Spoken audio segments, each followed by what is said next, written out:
When LeBron James himself says, quote, Wilt Chamberlain was a flat-out monster and ridiculously freakish athlete, will be dominant in any era point blank, then you know it's a big deal. Wilt the Stilt Chamberlain is a name that resonates like thunder when you think of the most dominant players in the NBA. We're talking about a player whose legend is etched in the books of basketball history. Wilt wasn't just a player, he was a force of nature, a statistical anomaly, and a larger-than-life figure. His numbers? Remarkable. His feats? Unbelievable. But for some reason, his legacy still finds itself locked in a game of what if when we consider today's game.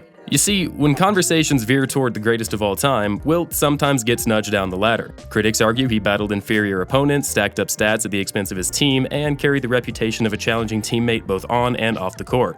Wilt's career spanned from the late 50s to the early 70s, a period of hoops marked by giants like Bill Russell, Bob Pettit, and Kareem Abdul-Jabbar. But the real question is, what if Wilt took the court against today's Titans? The LeBron Jameses, the Kevin Durants, the Gianni Antetokounmpo. That's the mystery we're about to unravel. So, whether you're a die-hard fan eager to relive the golden days or a newcomer to the game curious about NBA legends, hit that subscribe button, turn on those notifications, and get ready to unravel the mysteries of Wilt Chamberlain's potential dominance in the modern NBA.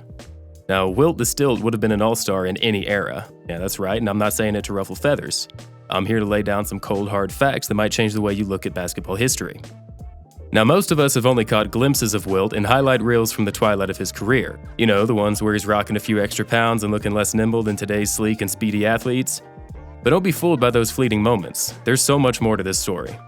Wilt's size might not seem earth-shattering at first glance. Standing only at 7'1", he might not strike you as a massive figure compared to today's towering centers. But let me tell you, that's where the underestimation begins. See, here's where the younger fans sometimes veer off track. They look at today's players and their top-notch training, nutrition, and cutting-edge experience, and they think, well, of course modern players are superior, but they're getting it all wrong. Dead wrong. The truth is, the young Wilt Chamberlain was a breathtaking display of athleticism packed into a 7-foot frame. Imagine a player who was not only towering, but was also agile, explosive, and, let's face it, a sheer marvel on the court. We're talking about a different breed of athlete here, a real 7-footer who moved like lightning and outclassed the competition. When we evaluate Wilt or any of the legends from yesteryears, we've got to flip through the pages of history with the old rulebook in hand. It's not just about numbers, it's about understanding the context, the restrictions, and the challenges they faced. Back then, the rules of basketball were, well, let's say a bit different than what we're used to today. No three-point line, no fast-paced run and gun, and definitely no free passes for bulldozing through a defender. It was a different game, one where a dominant big man was the backbone of a winning team. Wilt used to raise a storm about how Shaquille O'Neal seemingly got away with things that would have left him shaking his head. The offensive charging rules were strict. None of that lowering the shoulder and steamrolling opponents like Shaq was known for. No, that was a big no-no back in the good old days. Let me hit you with a fun fact. Wilt never fouled out of a game in his life. From high school through college and all the way to the NBA. Talk about consistency and control. Now, you think you know what a crossover is? Well, back in Wilt's era, that fancy move would have been a one-way ticket to a traveling call. Oh, and palming? Forget about it. Dribbling meant striking the ball on top, and any other move was guaranteed as traveling. In today's game, you've got the hop, skip, and jump, right? Well, back then it was a strict two-step affair. No triple jump ballet, no James Harden step-back sorcery, but hey, some players did manage to sneak in a Euro step or two, and kudos to them. Joel Embiid put it best when he compared Wilt's athleticism and adaptability across eras to modern marvels like Michael Jordan. Embiid got it spot on. When asked if Michael Jordan is the GOAT, Philly's current big man said, "I didn't get to watch him, but I mean, when I look at his numbers and all that, like Wilt, I don't know why everybody's saying he played against short people, but looking at his videos and stuff, he was so freaking athletic, he would have been able to play in any era, like jump over anybody." Alright, let's rewind to 1959 when a basketball revolution was about to begin. From the moment Wilt stepped onto the court, he was a force. I mean, imagine dropping 37.6 points and 27 rebounds per game in your rookie season. But that was just the start. Wilt's rookie season highlights read like something out of a superhero comic. A 41-40 game early on, a 44-45 masterpiece, and a jaw-dropping 43 rebound game. It's like he was playing a different game altogether. He was the only player in NBA history to notch a 40-40 game. No one else has ever come close to matching his dominance on the board and in the scoring column. In 1966, the 76ers brought in Alex Hannum, a coach who had a different vision for Wilt. He ignited a transformation that would go down in basketball history. Wilt shifted his focus from being the lone scorer to being a true team player. And the results? Mind-blowing. Wilt's points per game might have dropped, but his efficiency and impact skyrocketed. His field goal accuracy went from impressive to otherworldly, and his passing game? Oh boy, that's where the real magic happened. Wilt gave assists like a point guard, using his dominance in the paint to create chances for his teammates. I mean, who would have thought the towering giant could also be a playmaking maestro? The culmination of this transformation was a championship victory. The 76ers, led by a revitalized Wilt, conquered the odds and secured the title. Wilt's true championship spirit was showcased erasing the individual versus team narrative. It was a redemption story. Now, 1968 was a year that marked a major turning point for Wilt. He was lacing up his sneakers for the Lakers, a star-studded team that boasted names like Elgin Baylor and Jerry West. But despite the star-studded cast, Wilt's quest for a second championship didn't come easy.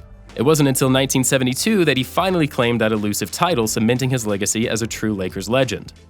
That season was a masterclass in basketball dominance. Wilt led the Lakers to an astonishing 69-13 record and a symphony of victories that included 33 straight wins. Let that sink in. 33 consecutive victories. That's a winning streak for the ages, a record that might just stand the test of time.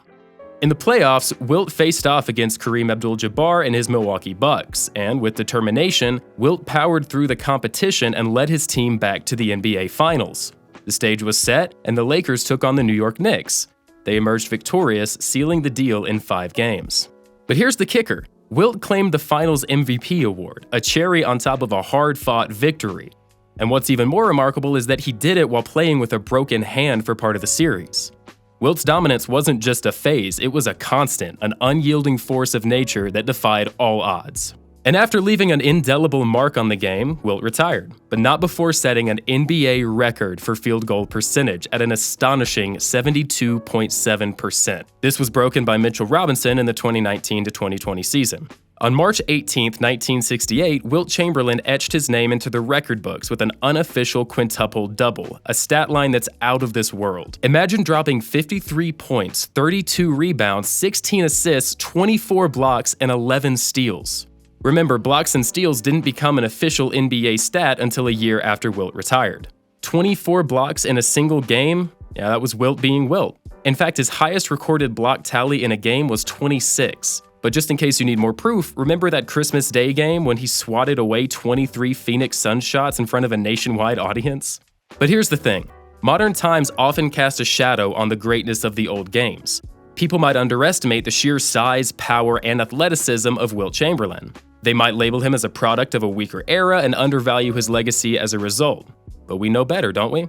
It's about the stories, the moments, and the way a player like Wilt could change the course of a game with a single leap. As always, if you haven't already, hit that like button, leave a comment sharing your thoughts, and don't forget to subscribe for more captivating content that celebrates the legends who've shaped the game we all adore. Remember, it's not just about the stats, it's about the heart, the magic, and the hustle. Until next time, keep your passion for the game alive.